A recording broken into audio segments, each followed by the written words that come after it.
Hi, this is Gina Ross again with Keller Williams Realty.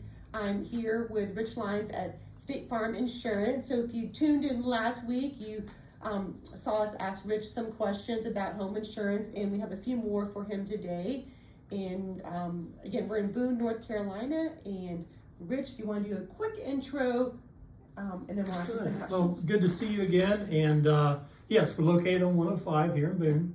So we're well positioned to take care of your insurance needs up here in the high country, as well as the Piedmont. We have a second office down in the Denver Lake Norman area. So Gina, again, thank you for coming out and happy to answer any questions you may have. Sure. All right, so first one here, are rates to insure a vacation home higher than insuring just a primary residence?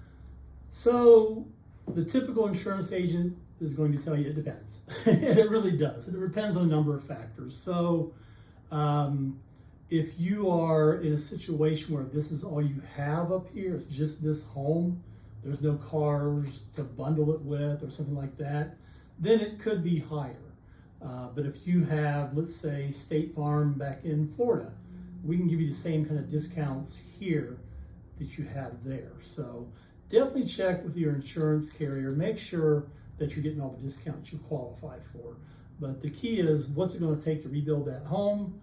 That's going to be the same possibly, whether it's a vacation home or a primary residence, but then it's the additional discounts that come into play that you may or may not bring to the table. Okay, makes sense.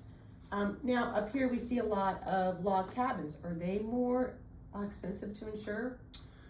Log cabins, again, it really boils down to what is the estimated replacement cost. So relative to maybe a stick built with drywall, Right. yes, that cabin burns down, that's going to be a little bit more expensive to go out and source those materials, maybe to find somebody that specializes in log cabins. Right. So it could be a little bit more expensive relative to just your stick built with drywall. Right, because I guess if you had damage to a log cabin, a wall, a true log cabin, you just can't replace that little section like Exactly. you could if it's just drywall or something. So that probably the whole wall would have to be Yes, of the structure rebuilt. exactly. All right. And then this one, so maybe this is like a combo question, so I'll ask two here. How does the age of a roof factor into the insurability? And do I pay more for a cedar shake roof, which we also see up here, especially in a lot of the higher end communities? I'll see a lot of cedar shake roofs. Right.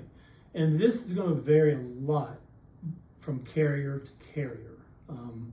Roofs are arguably one of the most expensive things to replace typically, and a lot of our competitors are choosing to go based off of age. 9 years or newer, 16 years or newer, and will provide coverage. Where we are at today at State Farm, and I like this, is that we actually go by the condition of the roof. So if my 10-year roof is in bad shape, but your 15 years in good shape, we should cover yours, but not mine, right? And vice versa. So we go by the actual condition of the roof, where some of our competitors go by age. I'm not saying one is right or wrong, but it is becoming something that's more and more under a microscope with our underwriters. Okay. And then like with the cedar shake roof, is that a totally different ball game, or is that still, if it's in good condition, it doesn't? Yeah, I think along the same lines. As long as it's in good condition, we don't have like moss and stuff growing on it or pieces missing, then it should be insurable. Getting back to kind of what we talked about last week, it's the rebuild and the replacement cost that drives your rates a lot of times. And that cedar shake roof is probably more expensive than, my 3-tab shingle. So you will probably pay a little bit more because of the fact it's higher replacement cost if there's any damages. Okay, makes sense. One more for today. Says, when shopping for a home, are there features of a home or property that will cause me to pay more in insurance? Like, I guess I'm asking if it's a lot of trees around the house, or if it's by a creek, or I don't know, what else about maybe a property, if I'm shopping for a home, I can kind of notice and say, oh, because of this and this, I might be paying more in insurance. Sure. So typically when you look at the location, trees, it's at the beach, it's on the, it's in the mountains at the lake, that by itself isn't going to be a big driver. In fact, we try to split the cost of that land out. We split the cost of that $1 million view out when we're looking at our rebuild cost. But again, the rebuild of that home, and I think probably one of the bigger drivers is really where that property is located relative to a fire department, Oh, a fire hydrant, and then also our fire departments are scored. They have certain metrics they're scored on. You know, are they a 2, a 3, a 4, a 5, a 6, 8, 9?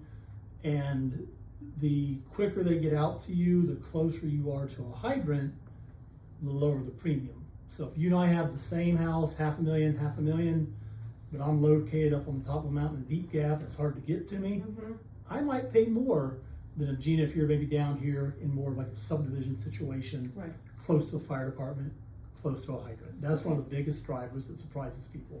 Okay, all right. Good information again today. We do have a few more questions, but we're going to pick that up next week. So thanks for tuning in. And I hope you enjoyed it and got some good information from the questions and answers today. Thank you.